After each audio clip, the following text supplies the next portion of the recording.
Okay, this is chapter 14. I was actually spoken to by the dean, or the associate dean, for reading slides. Now, this was via a complaint from a student who hasn't even taken any of my classes yet. What? Yeah, that's my point. Never even had me in class. Is complaining that I read the slides. I'm like, are you freaking serious? So you're not supposed to read the slides? Well, we have some instructors that literally that's all they do. They add nothing to it. I mean, you literally could just read it at home.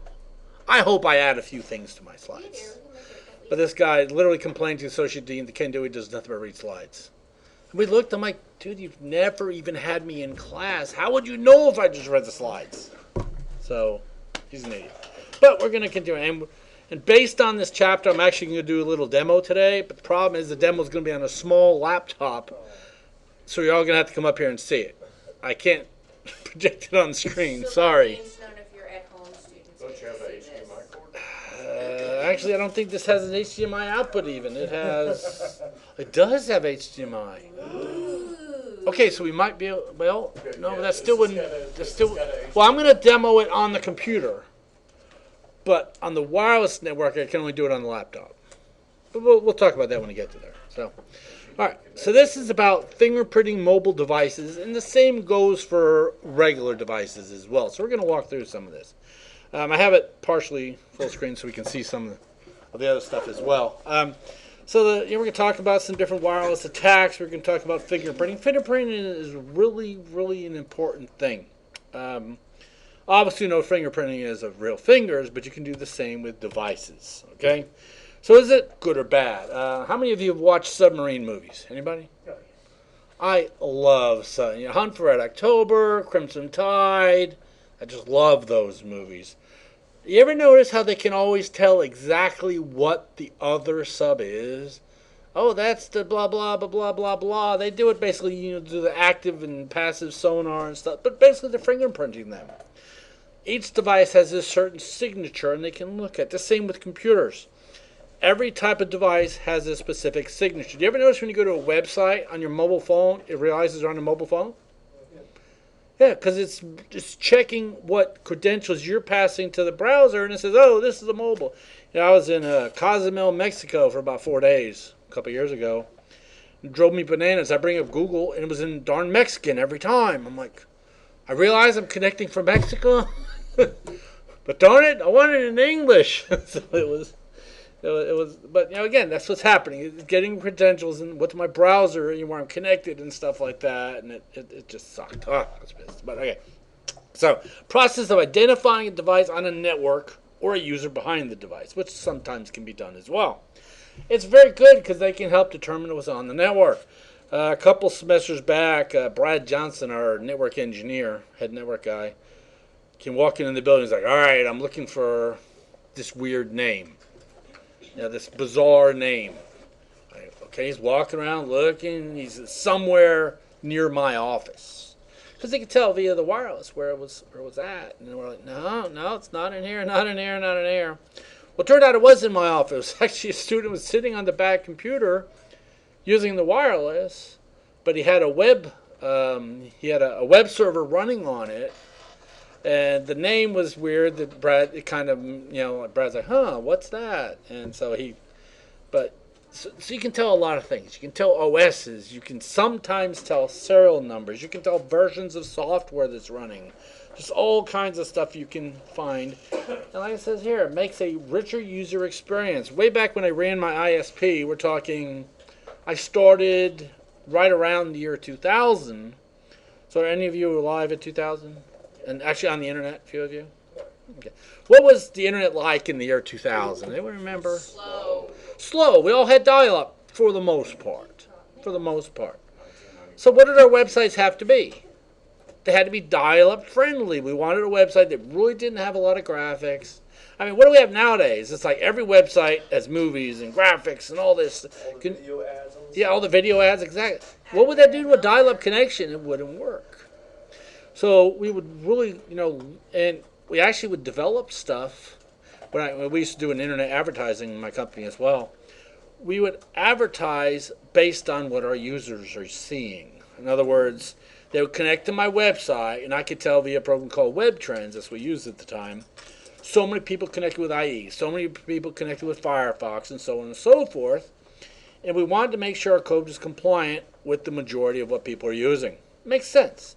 If you got 1% using whatever, I don't even know what was Netscape back then, why spend 90% of your time coding it for 1% of your audience? So you wouldn't want to do that stuff. So fingerprinting is a really good deal, but you're never going to make everybody happy.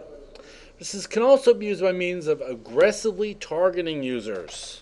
Okay, it's kind of like what we have now. If you search for something, you know how that seems like that search never gives up. A few years back, I used Network Solutions a lot for certificates, and they had an ad campaign that I just hated. It was black and white, and it was like these heads were like blah, blah, blah, blah. It was like a Pac-Man type of mouth on a head, and just hated it.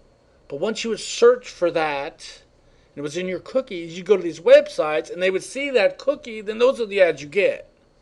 Or you search for AT&T, then you start getting ads for Sprint and T-Mobile, and they pay for that stuff. So this whole aggressively ads just kills me. I can't stand ads. It drives me nuts. But so there's good and bad out of this technique. Okay, proximity. Apple has an iAds feature where they can give you ads based on your location.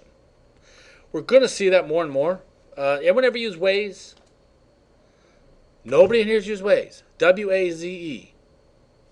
Waze is a free, user-updatable GPS. It's awesome. Actually, Google bought them out. So if you use Google Maps now, and you see an accident or traffic, if you put your mouse over that icon, it's going to say data provided by Waze. What Waze is, you can be driving along, and it will route you based on traffic conditions, route you based on accidents, and people can post stuff. Hey, there's an accident here. Isn't that the one that they were also posting like, oh, there's going to be a cop? Right. Cops were getting on there and posting they cops. Yeah. So it's really a decent app. The time I think it saved me the most time was we're heading down to Galveston.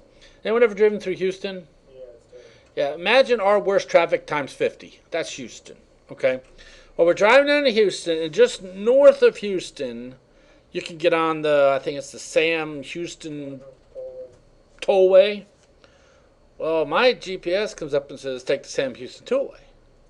And there was a bunch of us going on this cruise. It was like 150 of us that were in the same group. So I posted, hey, we're taking the tollway. And they're like, why would you do that? Why don't you just take the highway and go straight through? I said, yeah, but it says there's accidents. Well, a couple of my friends took the tollway, and a couple of them didn't.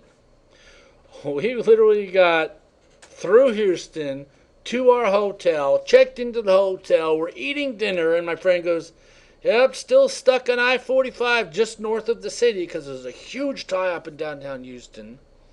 And, so it was funny. So but Waze has started to now do proximity advertising.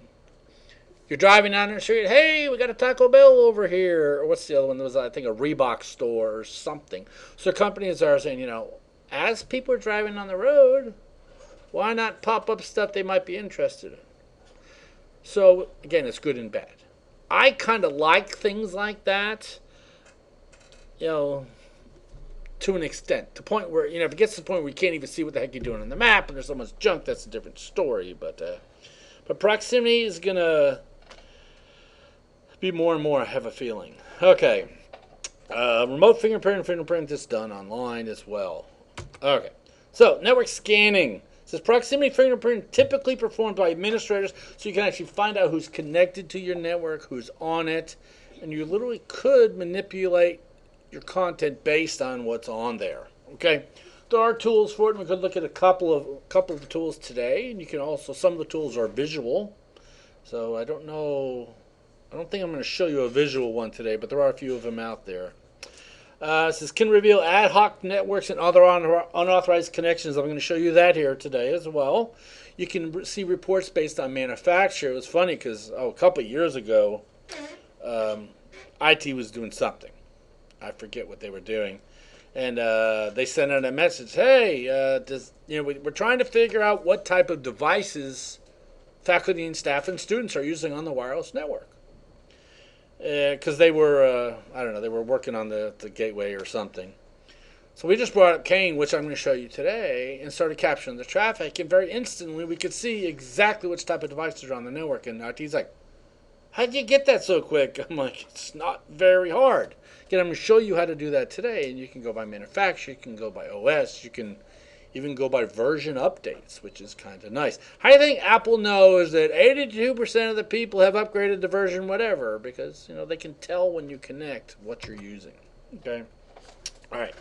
So online remotes is the act of identifying a device based on a collection of common characteristics. I had you guys look at some network traffic. You're actually working on that project now. I don't know if you've noticed it, but there's something called TTL, time to live. If you haven't seen it, just look for it. You'll see it. Time to live is basically how long a packet will be alive on the network. Every time the packet goes through a router, the number is decremented. So if it goes through, it starts at 10, goes through 5 routers, it's down to 5. Now, when it reaches 0, it's deleted off the network. It prevents a lost packet from just cruising around forever. So it's kind of a cool feature. But TTL is different based on different devices. Linux systems start at a different TTL than a Windows system, which starts at a different TTL than a Mac system, and even different versions. So sometimes you can even look at just the TTL of a packet. So I think Linux, I don't know if it's still the same. At one point they started at 64. Because if you think about it, anywhere in the world, do you really think you need to go between more than 64 routers? Probably not. Because we might hit a router here, then a router in Dallas, but then we can be in China in one more hop. So it's not like it takes a billion routers. But you could very easily look at that and see what the OS was based on TTL. It's just one of the things. So there's a lot of, and it says plays a significant role in e-commerce. I thought I turned that off. Oh, maybe I didn't. Okay. But again, very big deal in e-commerce. You want to make sure it works for the majority of your audience, kind of what I talked about already. Marketing firms collect personal information via websites. I did a survey the other day for AT&T. Called, AT&T and supposedly got decent help, which I didn't. And so the next day I got the text. This is AT&T free text, blah, blah. We want to ask you a few questions. How was your service during your recent call with so-and-so? 1 to 5. 5 is good, 1 sucked. So I put 1. Then it's like, would you recommend your service based on your last call? I said, nope, I put a 1 again. They calls me the very next day and oh, we're so sorry. We're definitely looking into it and we're going to give you a $25 gift card. I'm like, oh, okay. That's your service just went up a little bit. I'm gonna start doing that. Yeah, definitely do it because I was impressed that they actually do check up on it, which is kind of important. And that's a whole marketing deal because for every person that complains, there's 17 more that don't. So it's proven fact. So they really want to take care of the people that complain. But marketing firms, man, they really collect all that stuff. WebTrans, that software I used to use back then, I could see everything, which browser, which version of browser, what search words you typed in, which page you came off of, if you found any broken links on our website. All this stuff can be retrieved just by people surfing your website. So kind of a cool deal. Okay, cookies, cross-site profiling, there's just a lot of information you can find out. Back years ago when people first started finding out about cookies, it was a big deal. No one wanted cookies. But do you even hear that anymore? You don't really hear that much anymore. A prime example of cookies. Let's see if this will work. No guarantees this is going to work. For the longest time, hopefully no one's been here. Stop. Okay, I'm on wonderful IE here. Okay, if I went to, not there, FedEx.com. They used to do it. Let's see if they do it now. Yes. Okay, I went to FedEx. I've never been to FedEx on this computer. What's the first thing they're going to ask me? Where are you from? Okay. So now I'm from the United States. Now I can go in and track my packages, whatever I want to do. Okay. Now if I go back to that website now, let me stop this stuff. Oh, stop. Okay. I should not have to enter it a second time. Should not have to. And it automatically remembered I came from the U.S. So that's a prime example of what a cookie is used for. Once I told it I was from the U.S., FedEx remembered I was from the U.S. and makes my user experience much better. So, kind of cool. A lot of websites do that. CNN does that. Just a bunch of them do it. Okay. So that's one use of cookies. See, I did something that wasn't on the slides. Did you see that? Okay. So methods. It says fingerprint characteristics must be diverse enough to be unique. You don't want to have say we have an iPhone and a Samsung. You would hate for them to be so similar we couldn't tell them apart. That's what you don't want to happen. You want them to be very different. And that's why when you see a lot of software releases, it's like 8.2.1, 8.2.1.3, or whatever. They always give it different numbers and stuff like that so they can tell stuff apart. Okay. When I worked in the programming shop at Tinker, we always had to, major releases was the first number, then minor releases was the second number, and then sub-releases below that was the number beyond that, but they had to be unique. Okay, so it's based on diversity, so it's not, easy to mix them up, not always easy to achieve, especially for iPhone since it is a closed system, but you can tell the update version, which is handy, the 8 dot whatever. I mean, what version we are? Is it 8.1.3 or now? Let's see what we're using. I should be able to look on my phone, and I should be able to go into General About, and it should tell me the exact version I'm running. I'm running 8.3, which is model 12F70. That should not conflict with anybody else. Okay?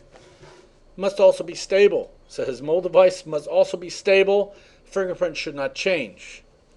In other words, we know what a MAC address is now. MAC addresses should not change. Do you all agree? It's a hardware device. It was funny, when I was at University of Tulsa, we did a project where we had to connect to this website, and we're trying to break into the system. Well, the system would only let you have 5 attempts. They will cut you off. You ever seen something like that you've tried too many times? Well, this guy wrote a script, which you can do on a Linux system, to change his MAC address. He would try it 5 times, change his MAC address. Change it 5 more times, change his MAC address. So he could run that thing forever, because what he was doing was he was changing his fingerprint, so his machine is now a different machine.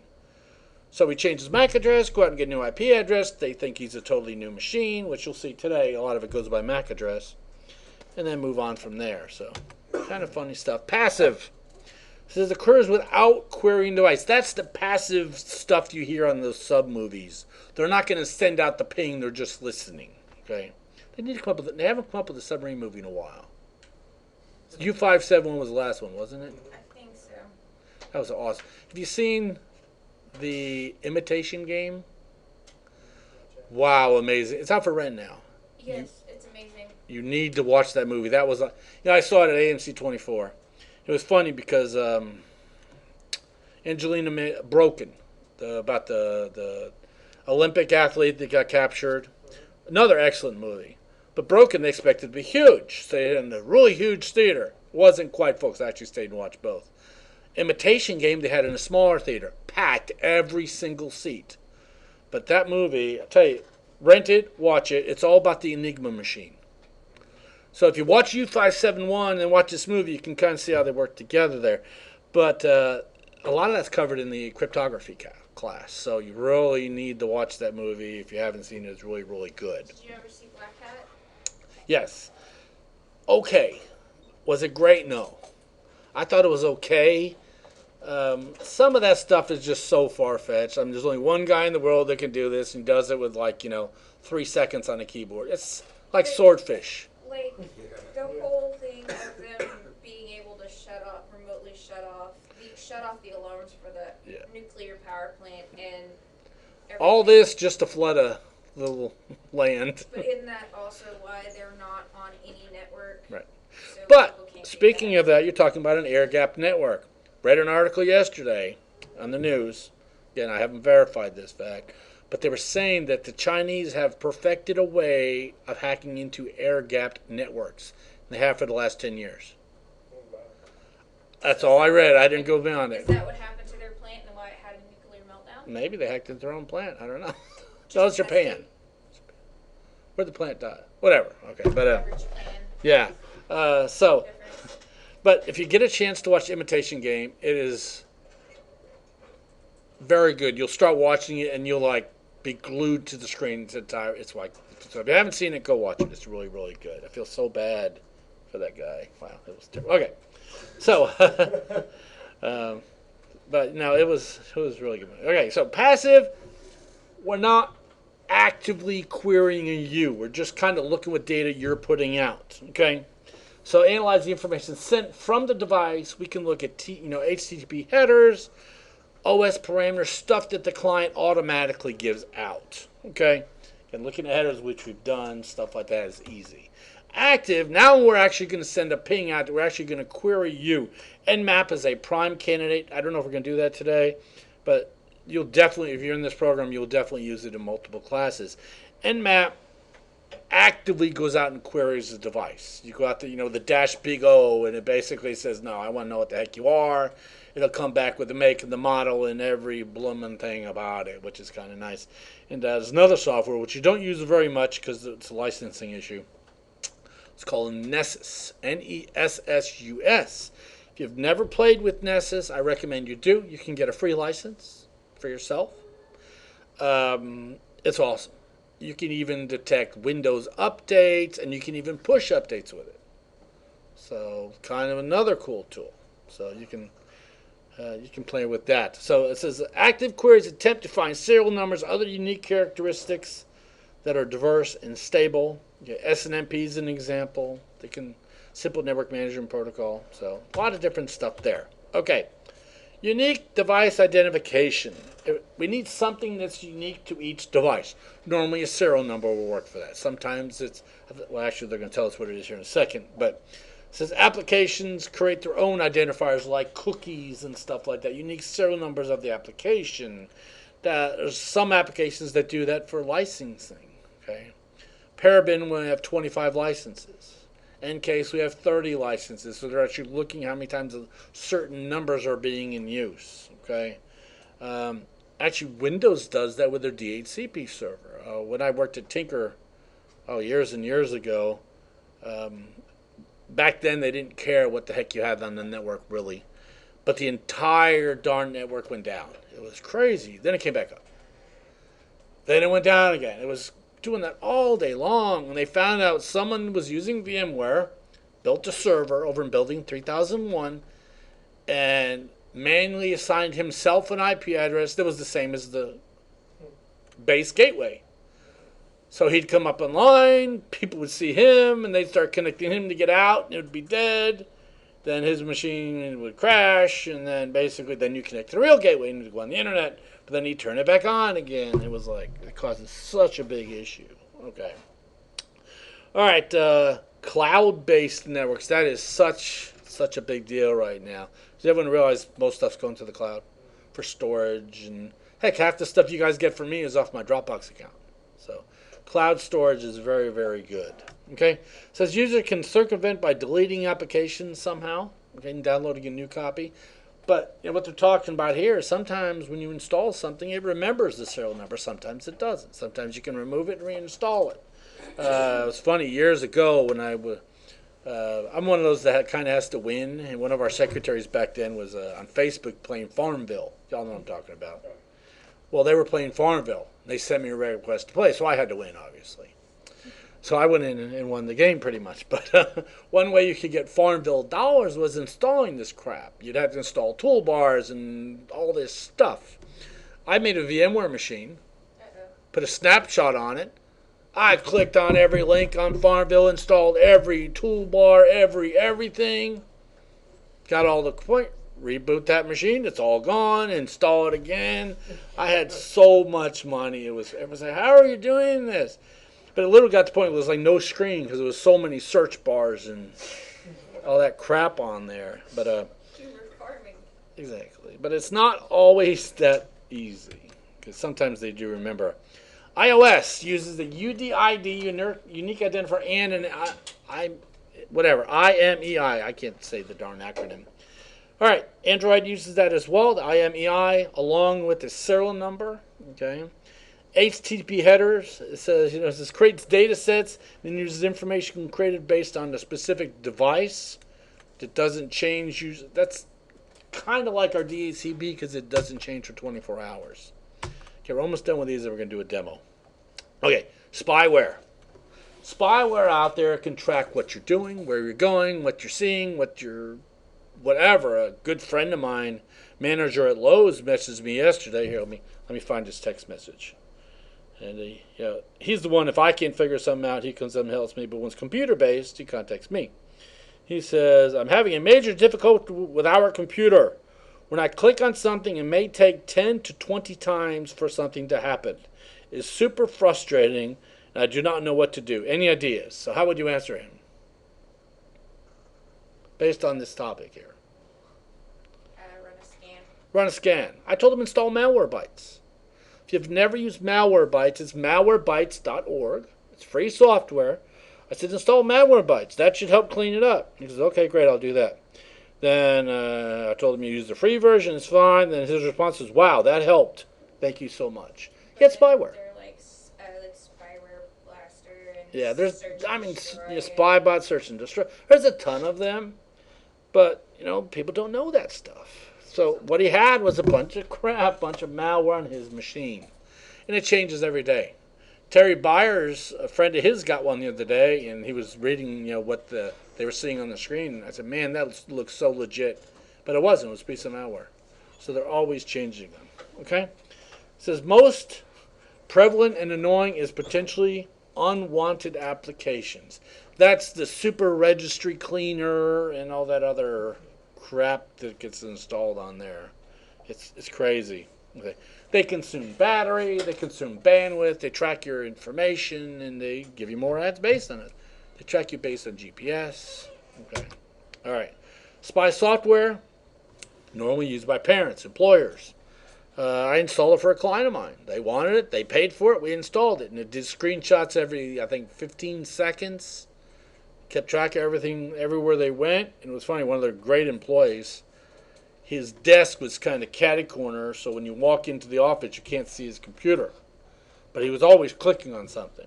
So I says, hey, Vinoy, what are you doing over there? And he goes, oh, I'm using FedEx. I'm UPS. I'm shipping packages. Well, we went and pulled up the log from the spyware we installed, and it was nothing but pornography. So I give it to the boss. And so he calls, so Vinoy, what you been doing? Oh, I'm shipping a lot of packages. So he pulls up this list. And what about this one? How's this? So what sucked was, he was their best salesman. He ended up quitting. And he took most of their clients with him. It broke the law, basically. They were going to sue him, but still it was like, wow. But spy software, it's kind of nice. It's kind of like Find My iPhone. I don't know if anyone ever used that app. That is the handy-dandiest darn app in the world. Back when I was married to Eileen, she went out to Arizona to visit my son. He was living out there. And she wanted to go to Luke Air Force Base to go shopping. I guess at that point, she was directionally challenged.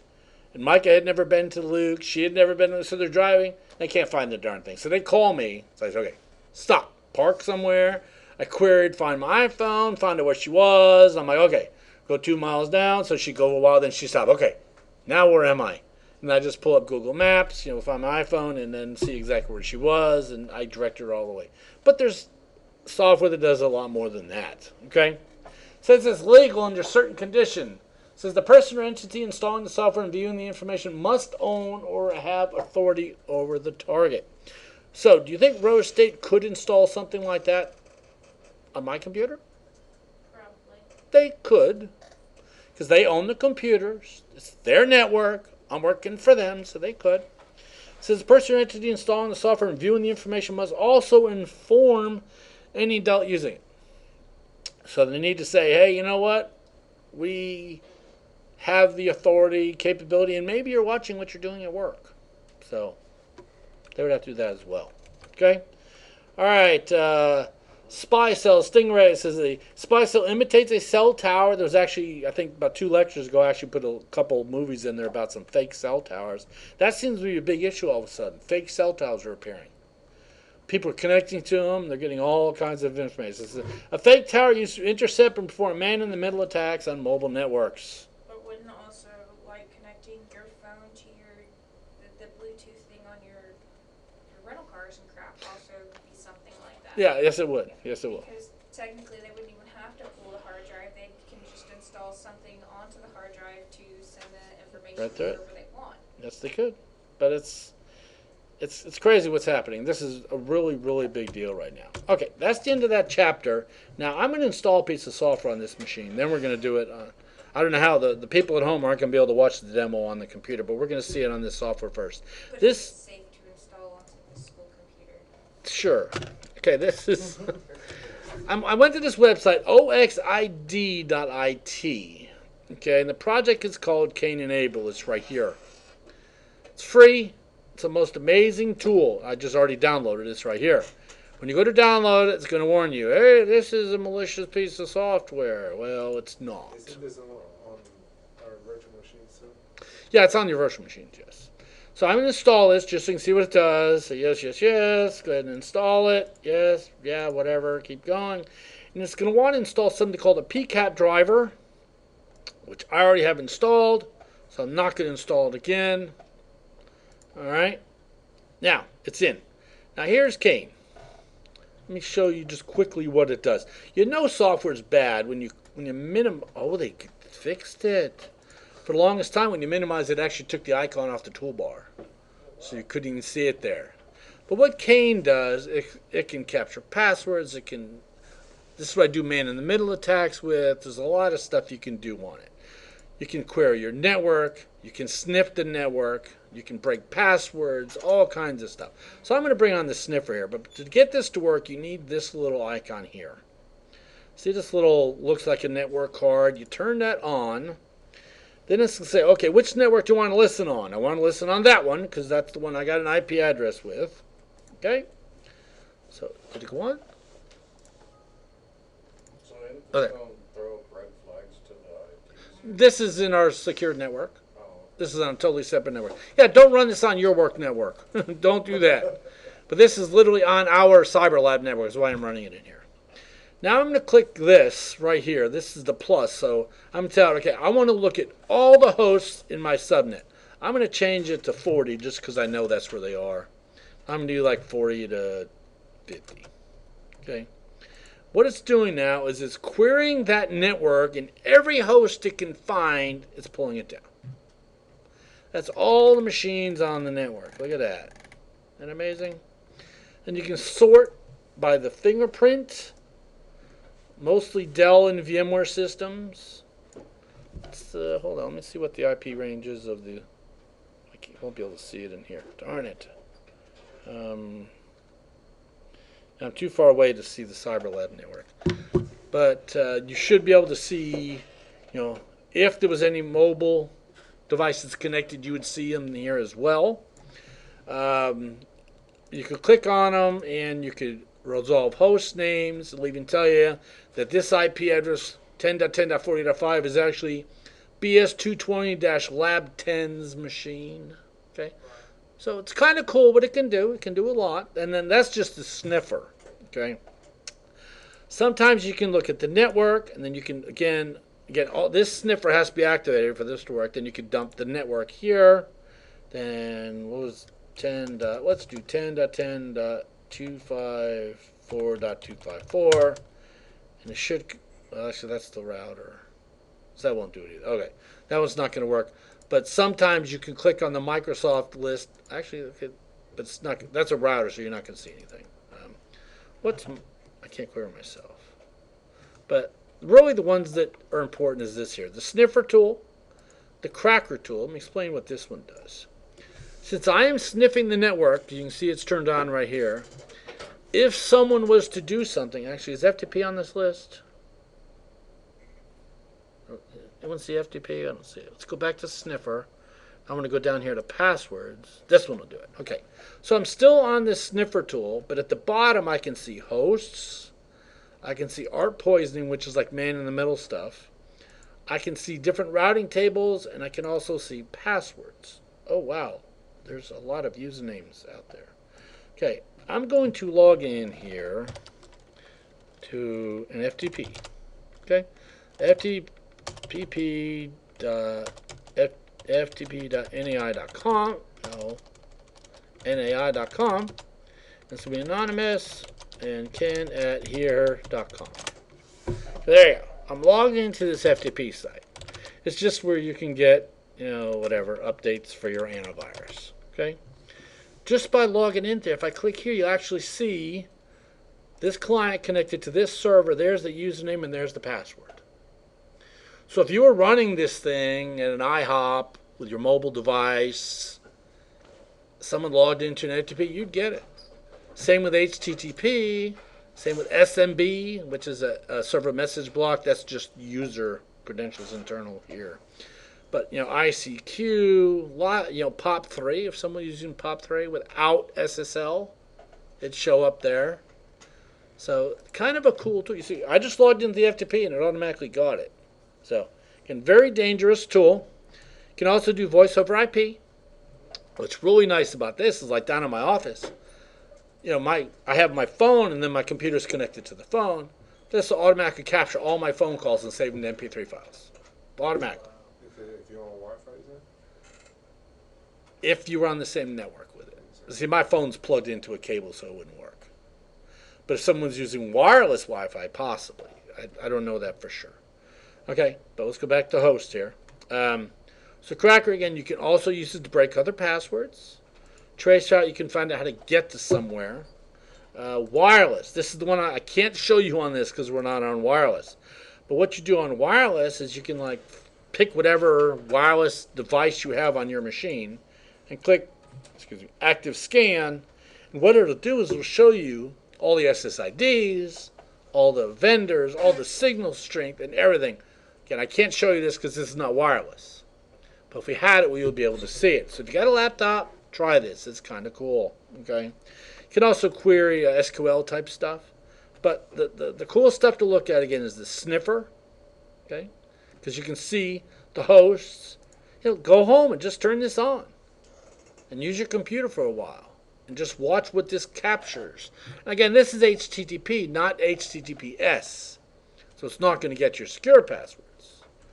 But heck, check and see if you can get your email password or whatever. It's just kind of scary. It was also, let me find it here. I got to find, okay, right here.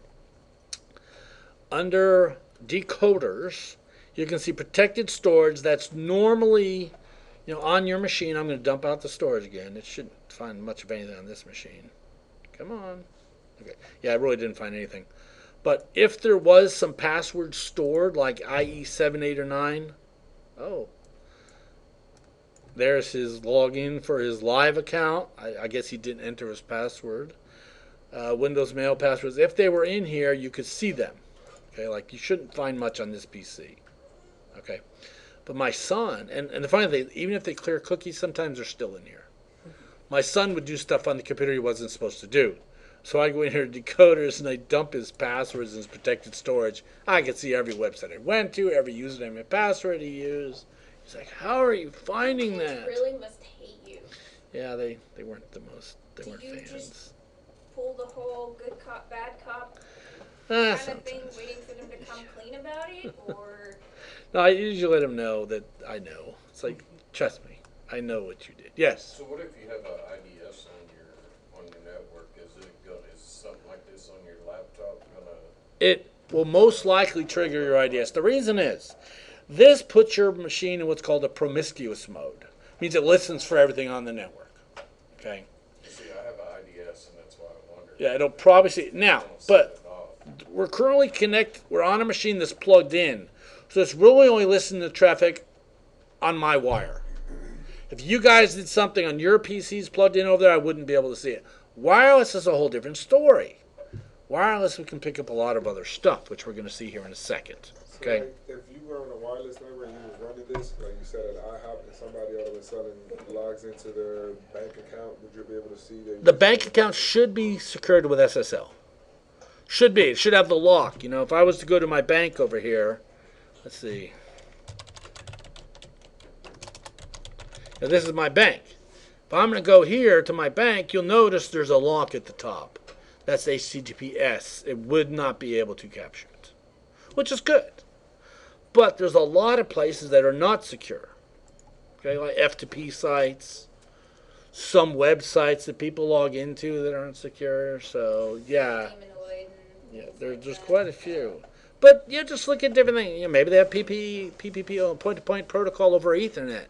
That's not stored encrypted, so you can get that password there. Just lots of different things. Okay, but just play with it, see what you get. Okay, so I'm going to stop this recording, but I'm going to do this demo again on the wireless network. What will happen is you'll see a bunch of Apple phones here. You'll see a bunch of Samsung phones here. Now I'm going to go over to the wireless, and you're going to be able to see all the different access points in our building. Okay, even the ones with hidden SSIDs. So again, I can't do that on the recording because I can't, because this machine isn't wireless. But at least get a general idea of what I wanted you all to see today. And on the Can't cracker for remote desktop into it? I can't into that. It wouldn't work. No, I don't have anything.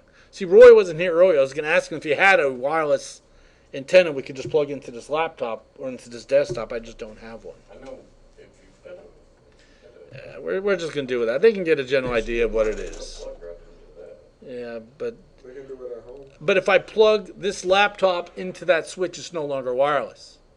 So then we're not going to get what I wanted to show you all. And it would also Okay. set off all kinds of alarms Right. and the security. Actually, no, that's still in my secure network. It's still in my network. They wouldn't notice anything. All right, so no additional projects for this chapter. Is there on the for the crack, like for the cracking on this Right. one? Is it the same thing as the one we ran for forensics? Oh, John, no, it's different. It's different. Yeah. What happens is this tool is actually picking out. Actually, okay.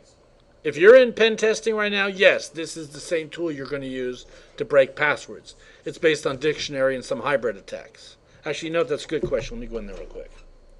Okay, if you go into this cracker right here, which I really didn't talk about, you can actually import the SAM file or the hashes from Windows logins, and that would be these up here. Okay, I don't think I can dump it from the local machine. Can I? Let's try it. It might get, okay, it did. It got the local accounts. Okay, so what I did was that's under the crack tab. This is the LAN manager and NT LAN manager hashes. These are the hashes from the local machine. Okay, and you'll see what the password hashes are. They're right there. LAN manager is a non-case sensitive password. It's old. Limited to 8 characters, 7 characters, one or the other. And NTLM is better. Now you can actually go in here and you can dump them to it. Then you can do a dictionary attack, but I don't have a dictionary. Let's see. So if the Windows machine has TPM and Pet Locker, it's not gonna. It's not going to get it. It's not gonna see it. It's not going to get it. Okay. So and even here, you know, this one has an empty password. But if it had a password, I could right click, do a dictionary attack on both of them, and it'll tell you.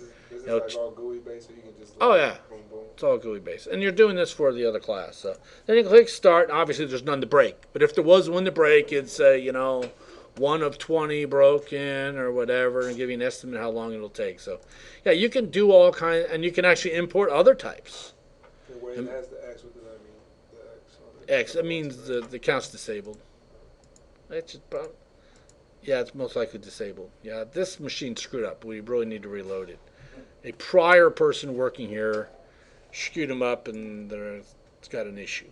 But yeah, you can do some cracking with this. You just right click and you can do brute force. You can do cryptographic analysis. You can just do. It's not the best packet cracker out there, but it's a decent one. Again, in Job done. security auditing, you will see it. You will be using this for. Is anyone in that class? So you should be using this chapter, assignment 10. Yep, assignment 10-3 I think does this. Should be coming up. Yeah, you're downloading the hashes off the server, and then you're breaking them all in here. So pretty easy to use. It's not difficult at all. So all right, so let me stop the recording, and now I'm going to give you another demo.